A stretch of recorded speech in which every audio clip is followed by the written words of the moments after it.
말씀을 딱 접했을 때 2주 전부터 그랬어요. 이거 그냥 건너뛸까? 이 생각을 되게 많이 했어요. 왜냐면 이제 결혼에 대해서 오늘날 이혼율이 너무나 높고 또 이혼한 분들도 많고 그리고 거기에 대한 상처가 너무 큰 것도 알고 있기 때문에 결혼과 이혼과 사실 또 재혼에 관련되어 있는 이 본문을 두고 상당히 좀 되게 당황했었어요. 이걸 건너 몇 번을 생각을 했어요.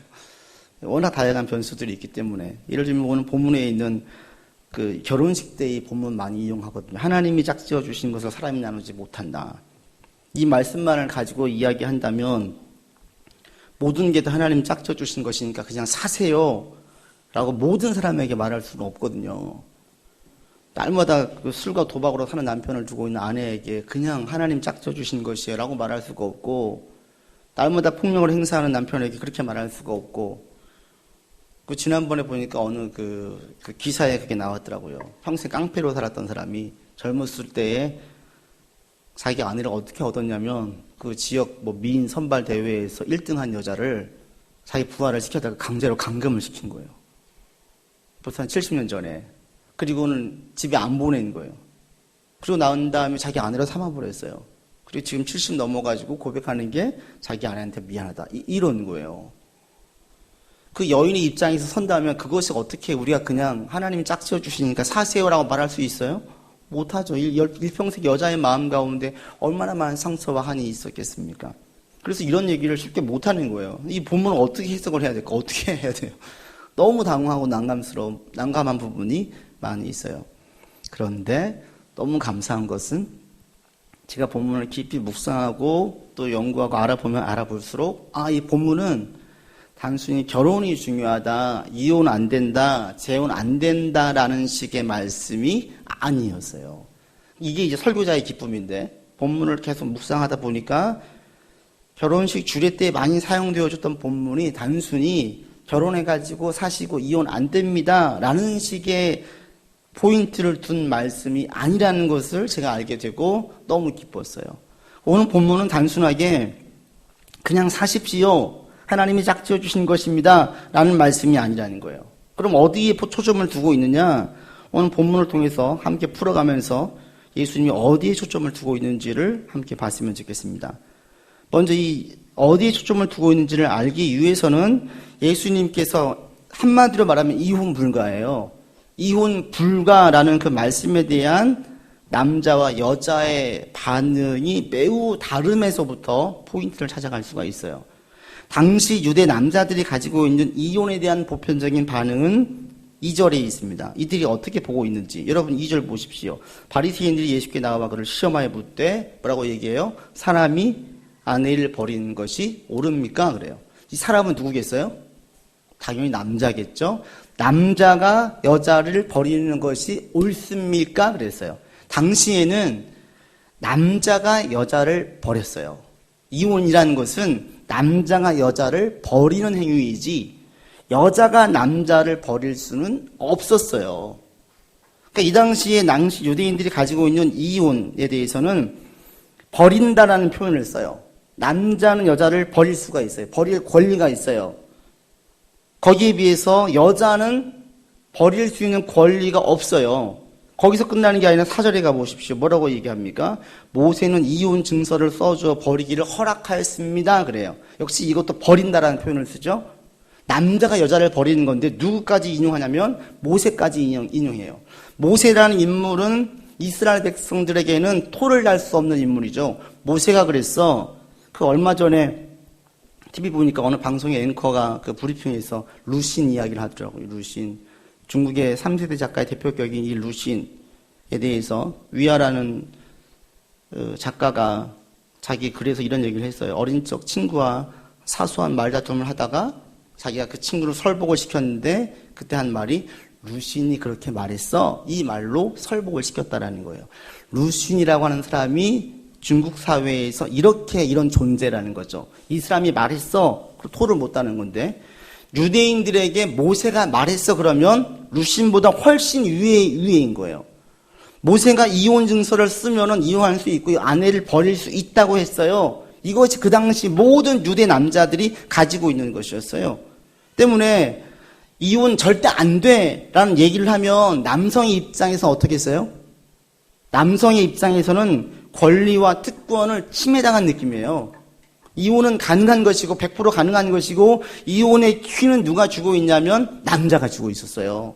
그런데 이혼 안 돼, 안 돼, 절대 불가야 라고 예수님이 세게 말씀하시면 하실수록 남성들 입장에서는 자신들의 특권과 권리를 침해당하는 느낌이었어요. 반대로 여자들은 어떻게 했어요? 여자들은 그 말씀이 대단히 위로가 되고 안심이 되는 말씀이에요. 왜? 그 당시에는 이혼당하는 경우들이 별별 일로 이혼당했어요. 지나가다가 자기 아내가 어느 남자랑 얘기하고 있잖아요. 이것도 이혼 사유가 될 수 있어요. 유대사회에서 이혼은 다 허락이 되어져 있고, 유대사회에서. 그 다음에 이혼에 대한 관점은 달랐어요. 이 샴마이, 랍비 같은 경우에는 부도덕한 죄를 범할 때에만 이혼할 수 있다. 그런데 힐렐이라고 하는 랍비 같은 경우에는 어떤 이유로도 이혼이 가능하다. 그러니까 남편이 감정적으로 싫은 것을 가지고 어떤 토를 달아서 자기 아내를 이혼하려고 할 때 이혼할 수 있었어요. 아내도 이혼을 요구할 경우가 한 경우 있었는데 그때에는 남편에게도 역시 이혼을 해달라고 부탁하는 경우였지 자신이 이혼 증서를 써가지고 와서 남편에게 내미는 경우가 없었어요. 아내들은 부당하게 이혼을 당했어요. 부당하게. 불안했었어요. 자신들은 권리가 없었어요. 때문에 이혼 불가다, 이혼 절대 안 된다라는 얘기를 들으면 들을수록 남자들은 불편했고요. 여자들은 그게 위로와 안심이 됐다고요. 포인트가 어디에 있겠어요? 그러니까 이혼 안 돼가 포인트가 아니라 사실은 가만 보니까 여기 포인트는 오히려 이 얘기를, 이혼이 안 된다는 얘기를 세게 하면 할수록 그 당시에 여성들을 보호하는 메시지가 되는 거예요. 남성들에게는 자기 권리와 자기 어떤 특권이 침해당하는 이야기가 되는 것이고, 반대로 여성들에게는 보호당하는, 자신들이 보호받는 메시지가 바로 이 이혼 불가의 메시지였어요. 그러니까 단순히 이혼하면 되냐 안 되냐 이런 메시지가 아니라 그 당시에 무차별적으로 남자들이 자기의 정욕적으로 이기적인 마음으로 얼마든지 쉽게 이혼했던 그런 모든 것들을 금지하는 말씀이 됐기 때문에 이것은 여자들에게 보호의 말씀이 있다는 겁니다. 즉, 이 말씀은 단순히 결혼의 말씀이 아니라 여성들을 보호하는 메시지가 되었고, 의미를 조금 더 확장시키면 여성이라고 하는 인권을 보호하고 여성이 남자와 동등하다는 것들을 강조하는 사람의 자체에 대한 메시지, 사람 자체에 대한 메시지. 때문에 본문을 단순히 결혼관으로 몰아가지고 볼 필요가 없다라는 겁니다. 그래서 오늘 본문을 묵상을 하면 할수록 이 이혼 불가가 강하게 얘기를 하면 할수록 이것은 이혼 불가가 초점이 아니라 여성 보호에 초점이 있다라는 거예요. 여성 보호. 그 당시에 사람 취급받지 못하고 물건 취급받았던 여성들을 남성과 동일하게 보려고 하고 보호해주는 이 메시지가 이혼 불가 속에 담겨져 있었다는 거예요. 그래서 이 관점을 가지고 우리가 보게 되어지면 오늘 본문이 완전히 다르게 해석되어져요. 이 본문을 보게 되어지면 단순히 그럼 이혼 안 된다 이 얘기만 가지고 이야기하면 오늘날 이혼한 사람들이 어떻게 되겠어요? 이혼한 사람들에게는 이 말씀이 심판의 메시지와 회개의 메시지예요. 이혼 불가인데 이혼했죠? 회개하세요 나오는 거예요. 근데 그 당시의 정황으로 가지고 보니까 오늘날 다르게 적용이 되어져요. 만약 예수님께서 오늘날 이혼한 여성들에게는 어떻게 말씀하실까요? 오늘 본문의 근거에 보면 분명히 이혼한 여성들에게 너 이혼했으니까 회개라는 말씀이 아니라 오히려 제가 볼 때는 위로의 메시지를 주실 거예요. 왜? 오늘날 이혼한 사람들이 살기가 너무나 힘들고 너무나 많은 편견이 있고 너무나 많은 어려움이 있으니까 그들에게는 제가 볼 때는 분명히 주님께서는 이렇게 말씀하실 거예요. 너희도 여전히 하나님께서 사랑하신다. 너희가 이혼했기 때문에 하나님 자녀가 안 된 것이 아니다. 은혜 밖에 있는 것이 아니다. 여전히 너희들은 하나님의 은혜 안에 있다. 이것을 분명히 저는 말씀하실 것이라고 확신합니다. 이게 이 본문에 대한 배경, 당시 상황을 이해하고 나니까 초점이 완전히 달라지는 거예요. 그러니까 누군가 이혼했다, 재혼했다라고 할 때 이 본문을 갖다 들이대면서 하나님께서 짝지어 주신 것을 왜 나누었습니까? 회개하십시오로 접근했다간 큰일 나는 거예요. 이 본문이 당시 여성들에게 당시에 인간으로서 대우받지 못하는 사람들을 보호하는 메시지였다라는 거죠. 구약 모든 전체를 보게 되었지만 하나님은 여성을 보호하시고 힘없는 자들을 보호하시죠. 고아를 보호하시고 과부를 보호하시고 나그네를 보호하세요. 이게 하나님의 뜻이었어요. 그러나 당시 유대인들은 여성을 천 여기고 여성을 보호하지 않았습니다. 자신의 정력을 위해서 여성을 악용했습니다. 그리고 자신들이 이혼한 것들을 정당화시켰습니다. 이게 그 당시 유대 사회였습니다. 하나님께서 귀히 여기시는 것들을 절대 귀히 여기지 않았다는 거죠. 그래서 우리도 오늘 본문을 볼 때 다시 한번 이 본문은 단순히 이혼 얘기가 아니구나. 오히려 그 당시 여인들에게는 이 메시지가 대단히 위로가 되고 힘이 되었겠구나. 그리고 이것을 오늘날 적용을 해보니까 결혼한 사람들에게는 할 수 있으면 이혼하지 마세요라고 이야기해야 되겠지요. 성경적인 결혼과는 귀한 거니까. 그러나 이혼한 사람들, 재혼한 사람들에게는 이 말씀으로 들이미는 것이 아니구나. 오히려 이 말씀을 풀어내면 그들에게 더 큰 위로와 더 큰 힘이 되는 메시지를 전해야 되는 것이구나로 해석이 바뀌어져요. 이게 이번 설교할 때 제가 큰 어떤 기쁨이었고 설교자의 유익이었었습니다. 오늘 준비하면서 처음으로 이런 것들을 다시 한번 깨닫게 되었는데 여러분들 가운데에도 이런 많은 깨달음들이 있었으면 좋겠어요. 성경을 문자적으로만 보고 그 당시 상황을 이해하지 못해서 잘못 적용시키면 이게 폭력이 되는 거죠. 오늘 본문은 전형적으로 그렇습니다. 이스라엘 백성들이 이혼 얘기를 꺼낼 때에도 이것은 전형적으로 말씀을 악용하는 거였어요. 악용. 오늘날 말씀을 악용하는 사람들이 얼마나 많은지 아세요? 자기 유익을 위해서 말씀을 악용하는 사람들이 오늘날 도처에 깔려져 있습니다.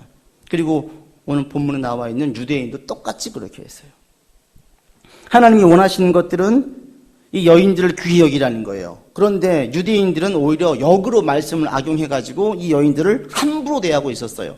하나님의 본 뜻은 여성을 귀히 여기는 것이고 고아와 과부와 나그네들을 귀히 여기는 것이었는데 당시 유대인들은 이 말씀을 가지고 완전히 반대로 행하고 있다는 거예요. 근데 오늘날도 그렇지 않습니까? 하나님께서 귀하게 여기라고 했어요. 가치 있게 여기라고 했어요. 그런데 오늘날 많은 그리스도인들은 하나님께서 귀하게 가치 있게 여기라는 것들을 귀하지 않게 가치 있지 않게 여겨요. 그것도 말씀을 인용해가지고. 그런 일들이 우리 가운데 얼마나 많은지 몰라요.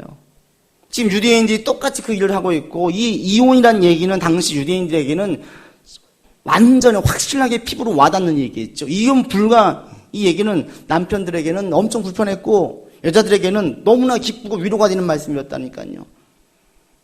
그럼에도 완전히 거꾸로 가고 있었습니다.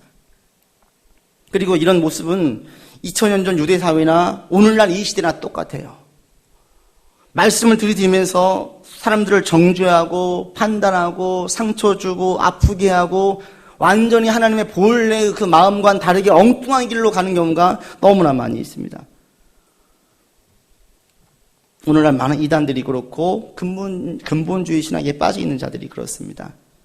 근데 오늘 본문을 통해서 우리가 또 하나 알 수 있는 것은 왜 이들이 이렇게 말씀을 악용할까? 히브리서의 말씀은 심령과 골수를 쪼갠다라고 이야기했는데 이들 가운데 이런 역사가 없고 오히려 말씀을 악용해서 왜 나아갈까?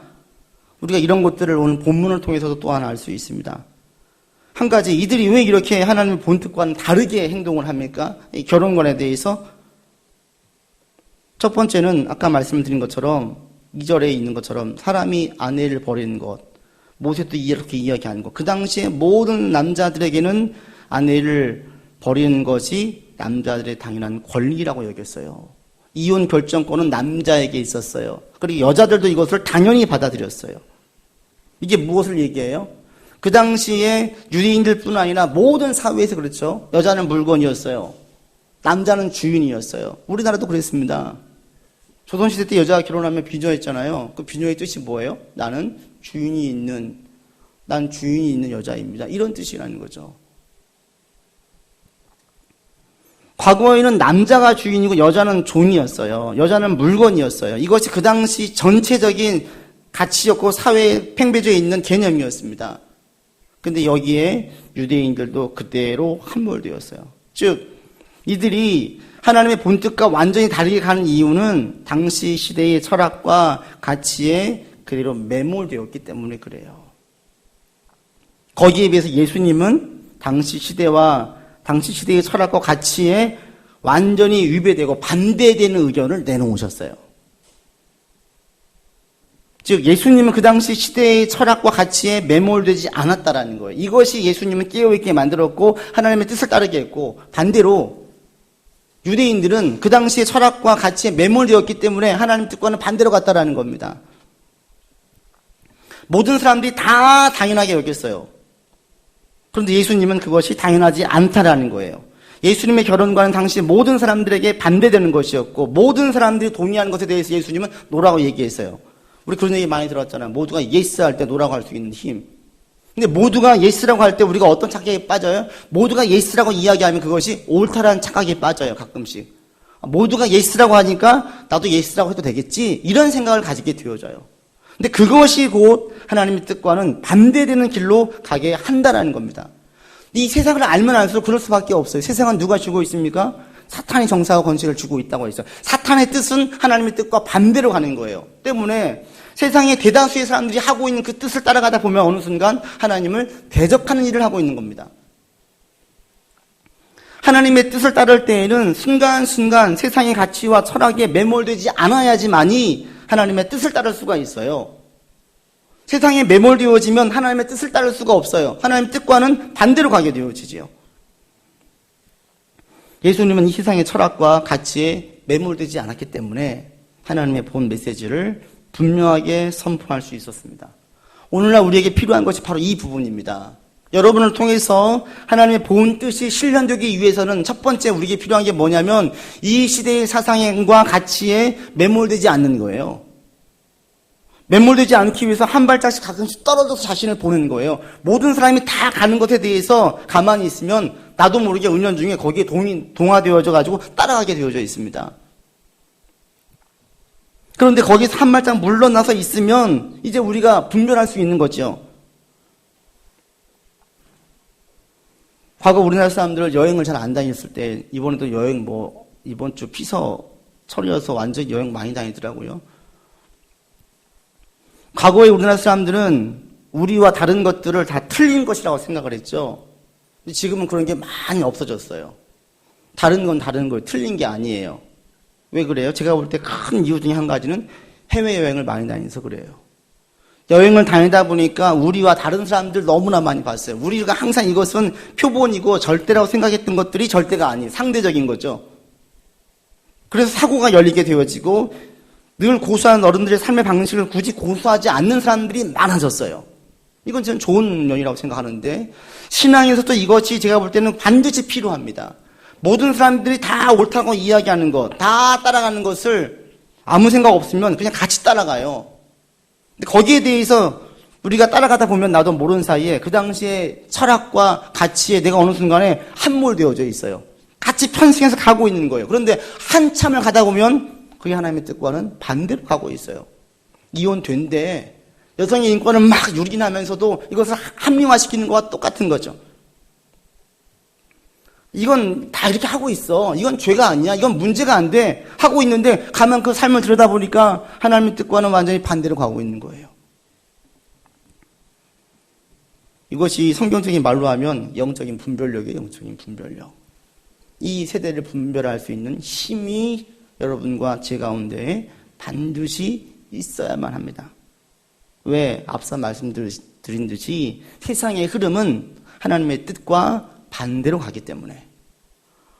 혹시 여러분 삶이 너무나 편해서 요즘에 너무 편한 것이 영적으로 하나님께 향하는 마음이 시들게 했다면 이 편함은 되게 지금 영적으로 독이 되는 거예요. 바울은 기도하라고 그랬어요. 평안함을 위해서, 편안함을 위해서. 왜? 그것이 우리가 신앙적으로 하나님께 더 가까이 나아갈 수 있기 때문에 그 삶을 추구하라고 했어요. 저도 여러분 삶에 많은 문제가 없어지기를 바랍니다. 잘 풀려지기를 바랍니다. 그런데 그 풀려짐이 하나님께 향하는 마음이 시들하게 만들면 안 돼요. 왜? 하나님께 향하는 마음이 시들어지면 세상의 가치와 철학에 매몰되기 쉽기 때문에 그렇습니다.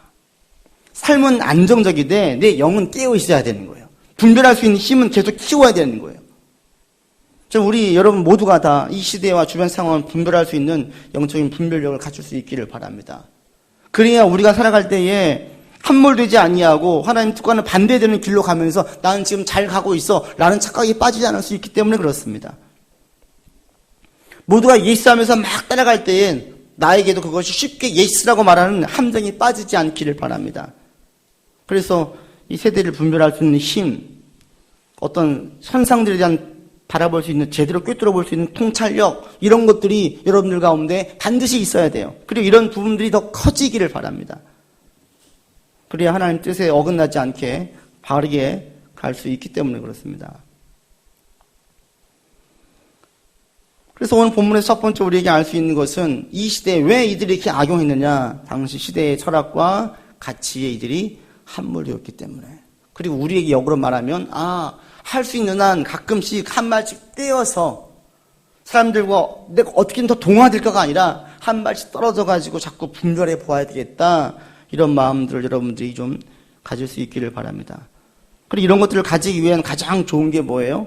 가장 좋은 건 오늘 보면 4절에 있습니다. 여러분 4절 같이 보십시오. 이 통찰력, 이 힘, 분별력을 가지기 위해서 필요한 게 뭔지 같이 읽겠습니다. 4절 이르되 모세는 이혼 증서를 써주어 버리기를 허락하였나이다. 그렇게 하니까 5절, 6절, 7절까지 같이 읽읍시다. 예수께서 그들에게 이르시되 너희 마음이 완악함으로 말미암아 이 명령을 기록하였거니와 창조 때로부터 사람을 남자와 여자로 지으셨으니 이러므로 사람이 그 부모를 떠나서 둘이 한 몸이 되라 라고 말씀하세요. 이게 다 무슨 얘기예요? 3절에 보시면 예수님께서 먼저 물었어요. 이혼 어떻게 됩니까? 물으니까 예수님께 다시 반문해요. 모세가 너희에게 어떻게 기록했니? 라고 얘기해요. 이 모세라는 게 뭘 얘기해요? 성경 말씀에는 뭐라고 기록되어져 있니? 이 얘기예요.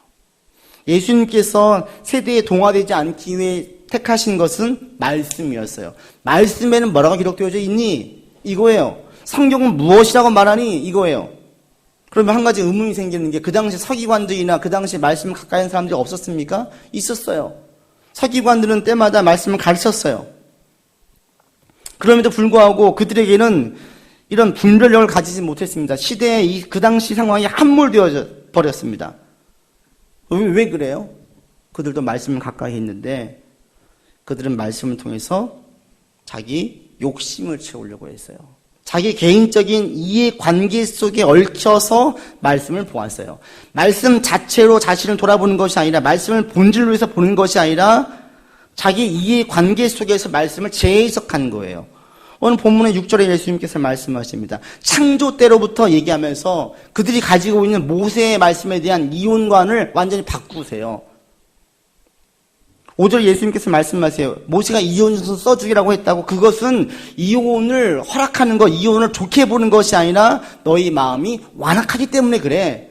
말씀의 본질을 재해석하시는 거예요. 이혼이 된다는 것을 전제해서 시작하는 것이 아니라 그 당시는 그게 통용됐으니까요. 그 당시 그것이 사상이었어요. 가치였어요. 당연한 것이었어요. 근데 예수님은 당연한 것이 아니라는 거죠. 왜? 남자와 여자는 처음에 하나님께서 같이 지었다는 거죠. 6절에 보시면 특이한 게 창조 때로부터 사람을 남자를 지으셨다라고 얘기하지 않아요. 남자와 여자로 지으셨다고 그래요. 유대인들의 사상 속에는 창조 때 하나님은 남자를 지으셨어요. 그리고 남자의 갈빗대로 여자를 지으신 거지 남자와 여자를 동시에 동등한 위치로 지으신 것이 아니에요. 이게 유대인들이 가지고 있는 생각이에요. 예수님 이것을 깨시는 거예요. 왜? 이 생각이 어디서 나와요? 그 당시에 남자는 주인, 여자는 물건인 생각에서 성경을 그렇게 보고 있기 때문에 그렇습니다. 예수님 이것을 깨시는 거예요. 창조 때에 남자와 여자를 같이 지었다. 남자와 여자는 똑같이 하나님의 형상이다. 똑같이 동등한 존재다. 똑같이 귀한 존재다. 이것을 강조하시기 위해서 남자와 여자로 지으셨다라는 것을 같이 얘기하고 계세요. 그러면서 자신들의 이해관계, 그 당시에 메어져 있는 모든 것들을 깨는 말씀 자체로 깨워서 보고 있어요. 전 여러분들에게 이런 어떤 은혜가 있기를 바라요. 말씀만 깊이 묵상하다 보니까 세상이 달리 보이고 내 가치관이 바뀌게 되어지고 내가 주었던 가치 순위가 바뀌어져서 매겨지는 역사들이 좀 여러분 삶 속에서 있었으면 좋겠습니다. 이전에 이것이 첫째였었어요. 그런데 말씀을 가까이 하면 가까이 할수록 이것 순위가 자꾸 내려온다. 이게 내 속에서 일어나는 엄청난 혁명이지요. 근데 당시 유대인들은 그렇게 하지 않았습니다. 말씀으로 자기의 삶을 조명해보는 것이 아니라 말씀을 자기의 유익을 위한 도구로 사용했어요. 남자들이 자기의 편함을 위해서, 자기의 특권을 고수하기 위해서 말씀을 사용한 것입니다. 그러니까 아무 문제의식을 가질 수 없었죠. 영적 암흑시대라고 하는 중세시대도 마찬가지입니다. 그 당시에도 말씀이 있었어요. 그 당시에도 교수들이 있었고 성경을 가르쳤습니다. 그런데 그 당시에는 왜 암흑시대예요? 대다수의 사제들은 말씀으로 카톨릭을 보지 않고 카톨릭의 울타리 속에서 말씀을 가두었기 때문에 그래요. 자신들이 살아온 세계, 자신들에게 유리한 것들 속에서 말씀을 가두었어요. 전통과 관습에 말씀을 가두었습니다. 전통과 관습 위에서 말씀을 두지 않고 전통과 관습 아래에 말씀을 두다 보니까 아무런 문제의식을 가지지 못한 것이에요. 그런데 그 중에서 한 사람, 말씀 자체만 보고 말씀으로 자기의 삶을 조명하고 말씀으로 세계를 조명했던 사람이 있었습니다. 그게 누구예요? 그게 루터예요. 루터가 갈라디아서 강의를 하고 로마서 강의를 하고 시편 강의를 하면서 루터가 깨닫는 것이 뭐냐면 이신칭이었어요. 그 당시 가톨릭의 가장 큰 힘이 뭐냐면 행위로의 구원이었어요. 구원에서 행위는 절대였어요. 그런데 루터는 행위는 구원의 절대가 아니라는 거예요. 그게 뭘로 보냐면 말씀으로 봐요.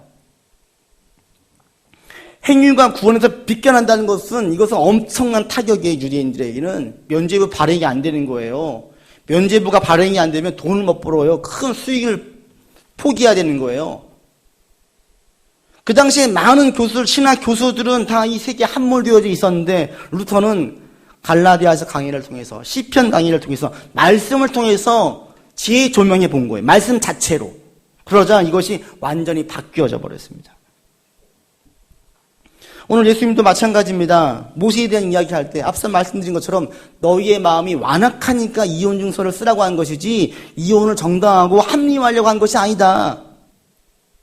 남자들이 자기 정욕대로 이용하기 위해서 쉽게 아내를 내버리라고 모세가 써준 것이 아니다라는 거예요. 이 얘기를 들을 때 남자들은 뜨끔하죠. 싫은 거예요. 왜? 자신들의 특권이 침해가 당하니까. 그러면서 남자와 여자를 함께 지었다라고 말씀하십니다. 그 당시 남자들은 앞서 말씀드린 것처럼 남자를 창조하고 남자의 갈빗대로 여자를 지었어요. 같이 지은 게 아니에요. 그런데 예수님은 남자와 여자를 같이 지었다는 거예요. 동등한 권리를 가지고 동등하다는 것을 말씀하고 있습니다. 바로 말씀 자체로 세계를 바라보고 그 당시 사회를 바라보기 때문에 이런 분별이 생기는 거예요. 전 여러분들에게도 이런 시간들이 많았으면 좋겠습니다. 여러분 말씀을 사랑하세요. 말씀을 사랑하시고 말씀 자체를 곱씹다 보면 우리 가운데 이런 분별력이 생겨요. 통찰력이 생겨요. 이 세대의 흐름이 지금 어디로 가고 있는지가 보여요. 그러면 정신이 번쩍 들어요. 오늘 말씀만 가지고 우리의 삶에 한번 적용시켜 볼까요? 앞서 말씀드린 것처럼 결혼, 오늘날 이혼이 너무나 높아요. 어떻게 해야 되는 거예요? 이혼은 안 돼요, 안 돼요, 몰아가야 되는 거예요? 아니라고 봅니다. 이혼한 사람들에게 이혼 잘못한 것입니다. 회개하십시오라고 말해야 되는 거예요? 아니라는 거죠. 오늘 본문에 보니까 오히려 그들을 위로하라는 거예요. 그들을 격려해 주라는 거예요. 다시 새 힘을 주라는 겁니다. 이게 예수님의 메시지였어요. 그리고 여기서 끝나는 것이 아니었습니다. 이 메시지의 힘은 오히려 앞서 말씀드린 인간 창조로까지 가요. 여자는 남자와 동등하다는 거. 예수님께서 여자를 특별하게 우대하려고 한 것이 아니라 여자는 남자와 동등하게 존중받아야 권리가 있다는 거예요. 왜? 하나님의 형상이니까. 즉, 이 결혼에 대한 이야기, 이것이 이혼 불가를 강조한 여성 보호로 갖고 이것의 사실 본질은 남자와 여자, 즉 모든 인간들은 하나님의 형상대로 지음받은 귀한 존재라는 거예요. 이것을 우리의 삶에 적용시켜 보십시오. 어떻게 되겠습니까? 이 선포는 오늘날 두 가지로 선포되어진다고 봅니다. 한 가지는 이 사회가 지금 얼마나 심각해요. 갑질의 횡포가 너무 심각하죠. 만약 중소기업 사장들만 모이는 곳에 예수님께서 말씀을 전하셨다면 이 말씀을 가지고 풀어내면 아마 제가 볼 때는 갑질하지 마십시오 이 말씀만 되게 하셨을 거라고 같아요. 당신이 지금 CEO지요. 갑의 위치에 있죠. 갑질하지 마십시오. 왜? 당신 직원들은 전부 다 하나님 형상 따라 지음받은 존재니까. 반대로 만약에 직원들이 있는 곳에 어떻게 얘기하겠어요? 제가 볼 때는 갑에게 순종하십시오라고 말하지 않을 것 같습니다. 당신들은 하나님 형상 따라 지음받은 존재니까 절대 절망하지 마시고 낙심하지 마십시오. 당신 삶 하나님께서 보호해 주시고 지켜주실 것입니다. 라고 하면서 갑의 횡포에 상처받고 속상한 이들에게는 소망과 용기와 위로의 메시지를 줄 것이라고 저는 분명히 확신해요. 모든 인간은 하나님의 형상대로 지음받은 다 귀한 존재니까. 이것이 한국 사회를 바라보면 자연스럽게 중보 기도가 나와야 돼요. 지금 이 세상이 우리 한국 사회가 얼마나 심각해요? 갑의 횡포가 얼마나 당연시 되어져 있습니까? 유전, 무죄, 무전, 유죄 이 이야기가 왜 이게 진리가 된 거예요? 근데 진짜 직장인들과 만나서 이 얘기를 해보면 해볼수록 이것은 너무나 보편화되어져 있어요. 이것이 상식이 되어버렸어요. 근데 이것이 상식이 아니라는 거예요. 성경에 근거하면 이것은 잘못된 것이고 돌이켜야 되는 것이고 회개해야 되는 거예요. 만약 그리스도인 가운데에 CEO가 있고 사장이 있다면 절대 직원들을 갑질하면 안 되는 거예요. 그렇다면 뜨끔해야 되는 거죠. 오늘 본문 통해서 남자들이 뜨끔한 것처럼 갑의 위치에 있어서 갑질을 하는 것을 정당화시킨 사람이 있다면 뜨끔해야 되는 거예요. 반대로 억울하게 이혼당하는 여성들처럼 의리 위치에서 언어 폭행을 당하고 그리고 신체적인 폭행을 당하고 온갖 무시를 당하면서 힘들어하는 의리 위치에 있는 사람들에게는 오히려 소망과 용기와 위로가 가야 되는 거예요. 여러분 이 땅에 있는 이런 문제를 볼 때 이것을 당연시 여기지 마세요. 여러분 직장 내 이런 일들이 있다고 해서 이것을 당연시 여기지 마세요. 우린 모두가 다 하나님의 형상을 입은 귀한 존재이기 때문에 그래요. 내가 지금 만난 옆에 있는 사람, 지난주에 말씀을 드릴 때 우린 다 영적인 영혼을 가진 가장 귀한 존재란 다시 한번 말씀을 드렸었는데 내가 지금 늘 만나는 이 사람이 하나님께서 가장 귀히 여기신 존재라는 사실을 절대 잊지 마세요. 세상의 가치와 철학은 그렇게 이야기하지 않습니다. 사람 위에 사람이고 사람 밑에 사람이 있다라고 이야기를 해요. 그런데 성경에서는 사람 위에 사람이 없어요. 사람 아래의 사람도 없어요. 모든 사람은 다 똑같다라는 거예요. 하나님은 사랑이십니다. 여러분들과 저를 위해서 십자가 고통 참으시고 예수님 십자가 지셨습니다. 그 정도로 우리를 사랑하시는 거예요. 때문에 세상에서 어떤 위치에 있든지 어떤 대우를 받든지 우리 각자는 매우 귀하고 고결한 존재임을 잊지 않기를 바랍니다. 그래서 할 수 있으면 사람들에게 함부로 대접받는 일이 없도록 자신을 지혜롭게 좀 보호하세요. 그리고 할 수 있으면 모든 사람들을 귀히 여길 수 있는 여러분이 되기를 바랍니다. 왜? 이것이 각 사람들을 바라보는 하나님의 마음이기 때문에 그렇습니다. 때문에 주위 모든 사람들이 귀한 존재이고 동시에 나도 매우 귀한 존재예요. 하나님께서 가장 소중하게 여기는 존재라는 점을 반드시 기억하시면서 이것이 여러분에게 위로가 되어지고 또 때로는 뜨끔하게 만들고 때로는 내게 용기와 힘을 주는 말씀이 되기를 주 이름으로 권면을 드립니다. 기도합시다. 하나님 이 땅에도 당시 유대 사회처럼 인간을 하찮게 여기고 함부로 여기는 사상과 철학이 만연되어져 있습니다. 이런 우리의 죄악을 용서하여 주십시오. 이혼 불가를 강하게 외치셨던 예수님, 분명 이 시대에는 갑의 횡포는 절대 있을 수 없을 것이라고 말씀하실 것입니다.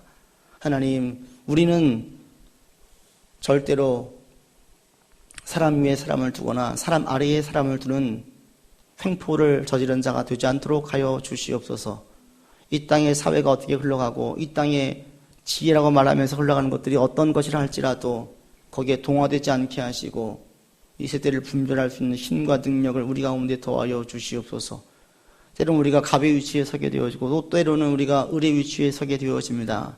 갑의 위치에 있을 때에 횡포 저지르지 않게 하시고 을의 위치에 있을 때에 주눅들지 않도록 우리를 인도하여 주시옵소서. 우리 구주 예수 그리스도 이름으로 기도드립니다. 아멘.